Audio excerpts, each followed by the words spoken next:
Hello dear students, welcome to my YouTube channel. आपका हमारे YouTube channel पे बहुत बहुत स्वागत है। तो जैसा कि आप सभी को याद है, नीट का जो एग्जाम 3 मई 2026 को यहाँ पे कंडक्ट होने वाला है। एडमिट कार्ड भी ऑलरेडी रिलीज हो गए हैं। यदि आपने अभी तक एडमिट कार्ड डाउनलोड नहीं किए तो आप इसे इसके ऑफिशियल वेबसाइट से जाकर के डाउनलोड कर सकते हैं। मुझे पूरी उम्मीद है आप सभी की प्रिपरेशन यहाँ पे काफ़ी अच्छी चल रही होगी। हमने यहाँ पे आपकी प्रिपरेशन को स्ट्रॉन्ग करने के लिए एक सीरीज स्टार्ट करी है, जिसके अंदर हम यहाँ पे फिजिक्स के सारे चैप्टर्स की क्विक रिवीजन यहाँ पे कर रहे हैं। अपन यहाँ पे वीडियो के अंदर सारे इंपॉर्टेंट फॉर्मुलाज देखते हैं, सारे इंपॉर्टेंट की पॉइंट, सारे इंपॉर्टेंट शॉर्ट नोट्स को अपन यहाँ पे कवर करते हैं। काफ़ी सारे चैप्टर्स में यहाँ पे ऑलरेडी कवर कर चुका हूँ, जैसे कि unit and dimension, vector, kinematics 1D 2D, NLM, friction, circular, work of energy, centre of mass, rotation, elasticity, thermal expansion, heat transfer and KTG. ये सभी चैप्टर्स में ऑलरेडी कवर कर चुका हूँ। इनकी वीडियोस आपको चैनल पर जाकर के मिल जाएगी, आप उन्हें देख करके यहाँ पे कम्प्लीटली रिवीजन कर सकते हैं।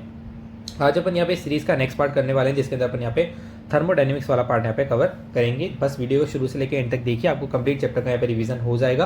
आपको कुछ भी लिखना नहीं है, बस सुनते जाइए, सुनते सुनते आपके पास यहाँ पे कंप्लीट चैप्टर का रिवीजन हो जाएगा। एक काम आपको और कर लेना है, यदि आप चैनल पर नहीं तो चैनल को सब्सक्राइब जरूर कर लीजिएगा, ताकि आपको इस प्रकार का कंटेंट रेगुलरली मिलता रहे। चलिए हम यहाँ पे बात करते हैं थर्मोडायनेमिक्स की। तो थर्मोडायनेमिक्स हमारे पास क्या हो जाएगा, वो ब्रांच ऑफ फिजिक्स है जिसके अंदर अपन यहाँ पे हीट की बात कर रहे हैं, वर्क की बात कर रहे हैं और टेम्परेचर की हम यहाँ पे बात कर रहे हैं। और हमारे पास जो डिफरेंट थर्मोडायनेमिकल वेरिएबल हैं उनके अंदर रिलेशन के बारे में अपन यहाँ पे बात करेंगे। मेनली अपन यहाँ पे देखेंगे डिफरेंट अपने पास जो थर्मोडायनेमिकल प्रोसेसेस है उनके अंदर वर्क डन्स यहाँ पे कैसे कैलकुलेट किए जाते हैं, उनके फॉर्मुलाज अपन यहाँ पे देखेंगे। और डिफरेंट टाइप की जो हमारे पास थर्मोडायनेमिकल वेरिएबल है उनके अंदर रिलेशन यहाँ पे क्या होते हैं। तो इन्हीं सबकी जो स्टडी होती है उसी को अपन क्या बोलते हैं, यहाँ पे थर्मोडायनेमिक्स बोलते हैं। कुछ बेसिक टर्म्स फटाफट से रिवाइज कर लेते हैं। सिस्टम क्या होता है, the part of the universe under study, यानी कि यूनिवर्स का वो हिस्सा जिसके हम क्या कर रहे हैं, स्टडी कर रहे हैं, वही हमारा क्या कहलाता है, सिस्टम कहलाता है। सराउंडिंग क्या होगी, the rest of the universe, system को छोड़ के बाकी जो भी है वो हमारा क्या है, सराउंडिंग है। बाउंड्री क्या होती है, जो कि सिस्टम को क्या करती है, सराउंडिंग से सेपरेट करती है, उसी को अपन यहाँ पे बाउंड्री बोलते हैं। बाउंड्री रियल भी हो सकती है और इमेजिनरी भी हो सकती है। थर्मोडायनेमिक इक्विलिब्रियम क्या होगा, state in which the system is not changing with the time, यानी कि जो स्टेट है उसकी हमारे पास इनिशियल और फाइनल स्टेट क्या है, सेम ही यहाँ पे बनी हुई है, टाइम के साथ यहाँ पे चेंज नहीं हो रही है। ठीक है। स्टेट के हमारे पास वेरिएबल कौन कौन से हैं, property that depends only on the state of the system. कौन कौन से हमारे पास स्टेट वेरिएबल्स होते हैं, pressure, volume, temperature, internal energy, enthalpy और एंट्रोपी। ये सभी हमारे पास क्या है, स्टेट वेरिएबल्स हैं। इन्हीं के बीच में अपन को यहाँ पे रिलेशन देखने होते हैं।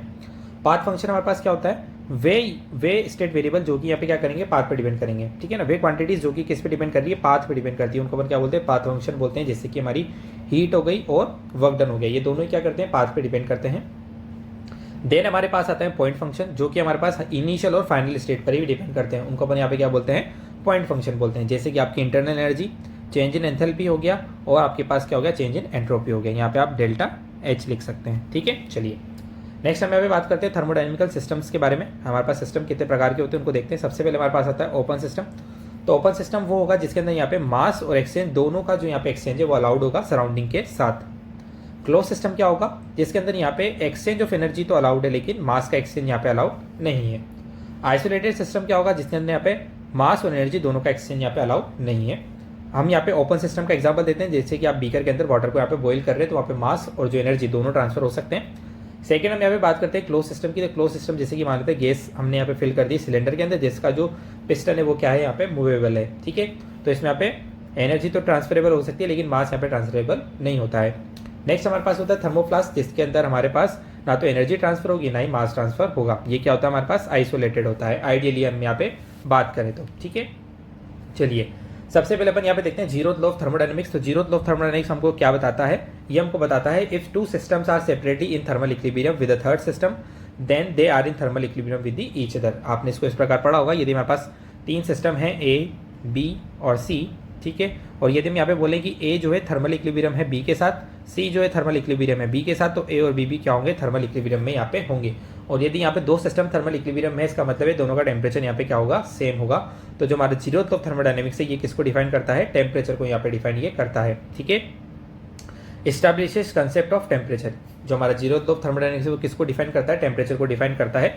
इसका जो वायलेशन है वो पॉसिबल यहाँ पे नहीं है, ध्यान रखिएगा। नेक्स्ट हम यहाँ पे बात करते हैं फर्स्ट लॉ ऑफ थर्मोडायनेमिक्स के बारे में। तो फर्स्ट लॉ ऑफ थर्मोडायनेमिक्स हमारे पास किस पे बेस्ड है, कंजर्वेशन ऑफ एनर्जी पे यहाँ पे बेस्ड है। डेल्टा यू जो होगा वो क्यू माइनस डब्ल्यू के पास यहाँ पे बराबर होगा। आप इसको इस प्रकार भी यहाँ पे लिख सकते हैं, डेल्टा क्यू बराबर D you plus delta W.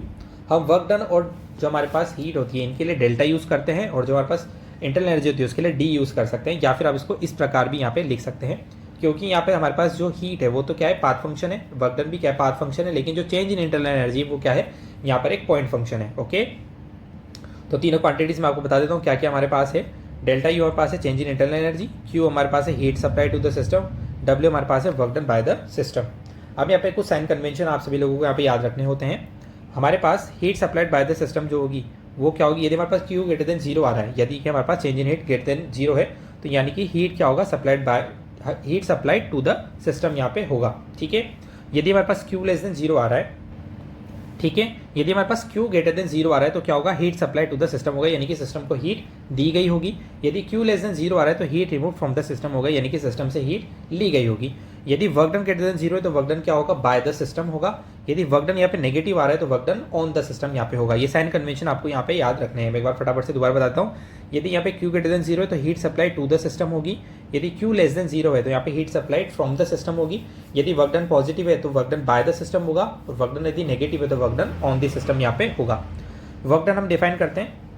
Work done हमारे पास क्या हो जाएगा, by a gas. Work done by a gas क्या होगा हमारे पास, W बराबर इंटीग्रेशन V1 से V2 P dV, इसको हम क्या बोलते हैं यहाँ पे वर्क डन बोल देंगे। ठीक है, फॉर कॉन्स्टेंट प्रेशर के लिए हम क्या कर सकते हैं, इस प्रेशर को इंटीग्रेशन से हम बाहर ले सकते हैं। dV का इंटीग्रेशन क्या बन जाएगा, V बन जाएगा। सो हमारे पास लिमिट हम लगा देंगे V2 माइनस V1। ठीक है, तो ये जो वर्क डन है हमारे पास किसके लिए निकल के रहा है, आइसोबैरिक प्रोसेस के लिए। ठीक है, जहाँ पे हमारे पास प्रेशर क्या है, कॉन्स्टेंट है।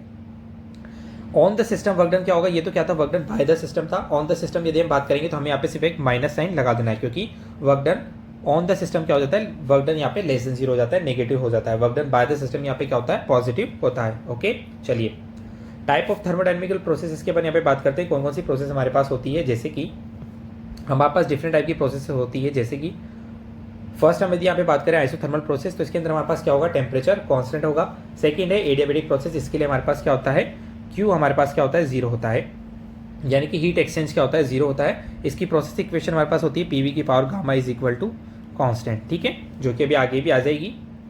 नेक्स्ट हम यहाँ पे बात करते हैं, एडियाबैटिक प्रोसेस हो चुकी है। नेक्स्ट हमारे पास है आइसोबैरिक प्रोसेस, जिसके अंदर हमारे पास प्रेशर क्या होगा, कांस्टेंट होगा। नेक्स्ट है आइसोकोरिक प्रोसेस, जिसके अंदर हमारे पास क्या होगा, वॉल्यूम कांस्टेंट होगा। अब चूंकि वॉल्यूम कांस्टेंट होता है इसलिए आइसोकोरिक प्रोसेस के लिए वर्क डन क्या होता है, 0 होता है। एक बात आपको और ध्यान रखनी है, पीवी ग्राफ का जो एरिया अंडर दी कर्व है वो हमको क्या देता है, वर्क डन यहाँ पे देता है। पीवी ग्राफ का जो एरिया अंडर दी कर्व होता है वो हमको क्या देता है, वर्क डन हमें यहाँ पे देता है। तो आप ग्राफ से भी यहाँ पे वर्क डन कैलकुलेट कर सकते हैं। ओके, चलिए नेक्स्ट हम यहाँ पे बात करते हैं हीट कैपेसिटीज के बारे में। तो हम यहाँ पे दो टाइप से हीट कैपेसिटीज को डिफाइन करते हैं, एक तो CV एंड CP। CV हमारे पास हो जाएगी कांस्टेंट वॉल्यूम के लिए, CP हमारे पास हो जाएगी कांस्टेंट प्रेशर के लिए। तो एक बार देख लेते हैं डेफिनेशन।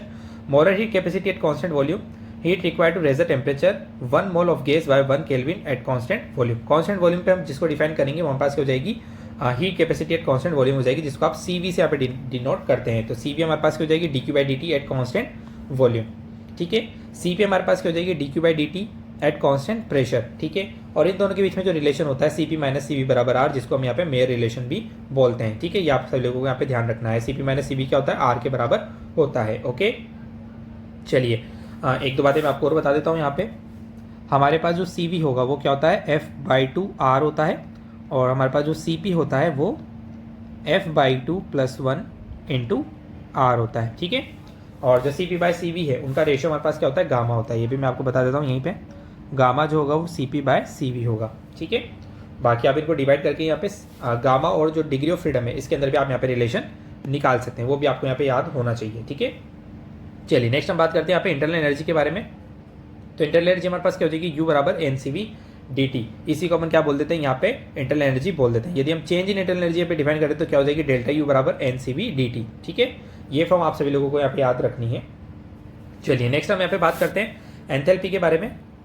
एंथैल्पी में हमारे पास क्या हो जाएगा, H बराबर क्या होता है, U + PV। ये इक्वेशन आप सभी लोगों को यहाँ पे याद रखनी है। आइडियल गैस के लिए यहाँ पे क्या हो जाती है, H बराबर NCP/T।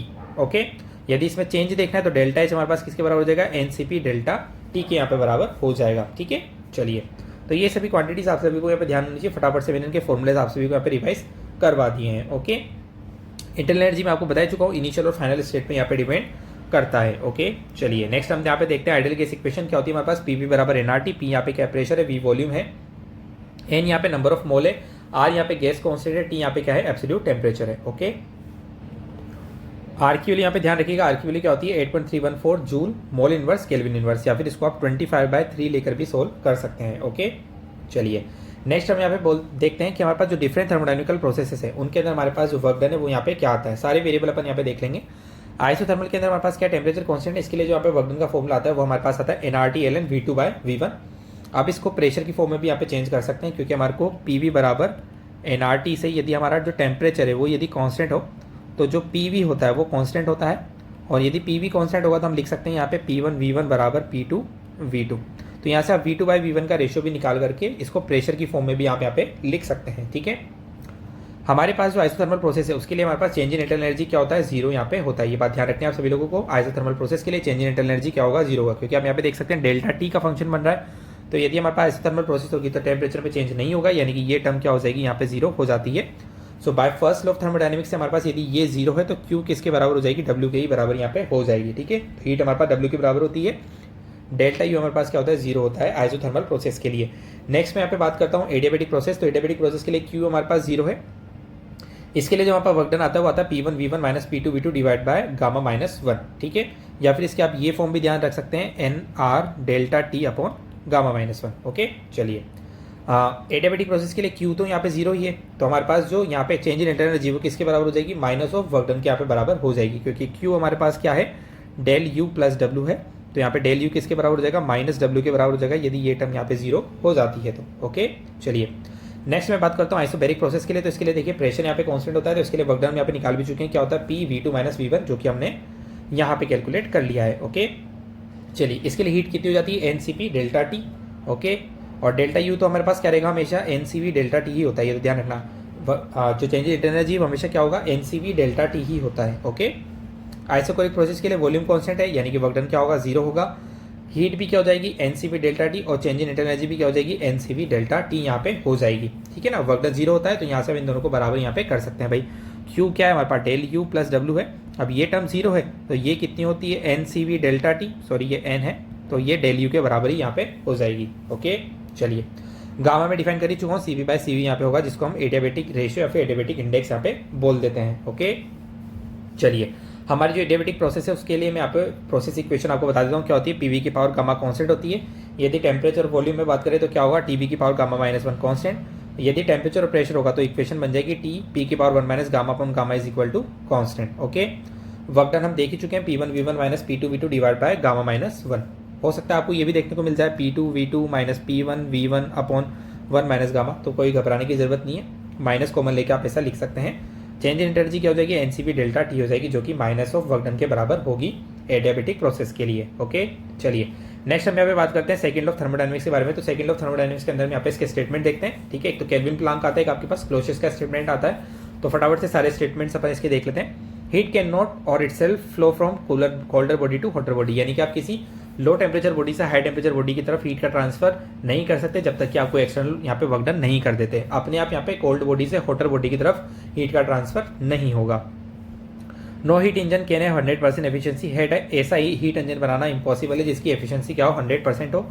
It is impossible to construct a device that produces no effect other than the transfer of heat from colder body to a hotter body. ठीक है, तो कोल्डर बॉडी से हॉटर बॉडी की तरफ यहाँ पे जो है हीट का ट्रांसफर बिना एक्सटर्नल वर्क के नहीं कर सकते। एक बात आपको यहाँ पे और ध्यान रखनी है, यदि आप किसी सिस्टम के ऊपर वर्क करते हैं तो किसी सिस्टम को यदि आप यहाँ पे हीट देते हैं तो total heat total work done में यहाँ पे कभी भी कन्वर्ट नहीं होती है। कुछ अमाउंट ऑफ जो हीट होता है वो सिंक को हमेशा क्या हो जाएगा, वेस्ट यहाँ पे होता है। ठीक है, entropy of an isolated system never decreases. Entropy हमारे पास क्या होती है, हमारे सिस्टम के अंदर जो रैंडमनेस होती है उसी को अपन यहाँ पे एंट्रोपी बोलते हैं। तो किसी भी यहाँ पे आइसोलेटेड जो सिस्टम है उसकी एंट्रोपी कभी भी यहाँ पे डिक्रीज नहीं होती है। हमारा जो सिस्टम है, हमारा जो यूनिवर्स है जब से बना है, इसकी एंट्रोपी क्या हो रही है, कंटिन्यूसली यहाँ पे इंक्रीज हो रही है। एंट्रोपी कैसे इंक्रीज होती है, जितना ज़्यादा डिसऑर्डरनेस आएगी वे उतनी ज़्यादा यहाँ पे एंट्रोपी बढ़ती जाती है। ओके, चलिए नेक्स्ट हम यहाँ पे बात करते हैं एंट्रोपी के बारे में। तो ये भी हमारे पास क्या है, थर्मोडायनेमिकल स्टेट फंक्शन है, जो कि किस पे डिपेंड करता है, डिसऑर्डर पे डिपेंड करता है। जितना ज़्यादा डिसऑर्डर होगा उतनी ज़्यादा एंट्रोपी होगी। इसको हम डिफाइन करते हैं डेल क्यू बाय टी से। ओके, नेक्स्ट मैं यहाँ पे बात करता हूँ एंट्रोपी के केस में हम यहाँ पे डेल्टा एस कैसे कैलकुलेट कर सकते हैं, उसका भी अपन यहाँ पे फॉर्मूला देख लेते हैं आइडियल गैस के लिए। तो डेल्टा एस हमारे पास क्या हो जाएगा, NCV ln T2/T1 NR ln V2/V1। तो ये फॉर्मूला आप यहाँ पे ध्यान रख सकते हैं। ये यहाँ पे कैसे निकाला हुआ है, डेल क्यू हमारे पास क्या होगा, del U plus delta W होगा।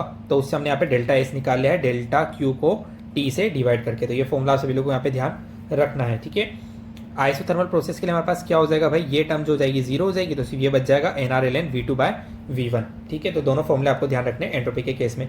सिंपल, आप तो यहाँ पे हीट निकाला सीख लीजिए। डेल्टा क्यू क्या होगा हमारे पास, सॉरी क्यू क्या हो जाएगा, डेल यू प्लस डब्ल्यू। तो अगर आपने क्यू निकाल लिया तो उसको सिर्फ टेम्परेचर से आपको डिवाइड करना है, आपको क्या मिल जाएगी यहाँ पे, एंट्रोपी मिल जाएगी, ओके।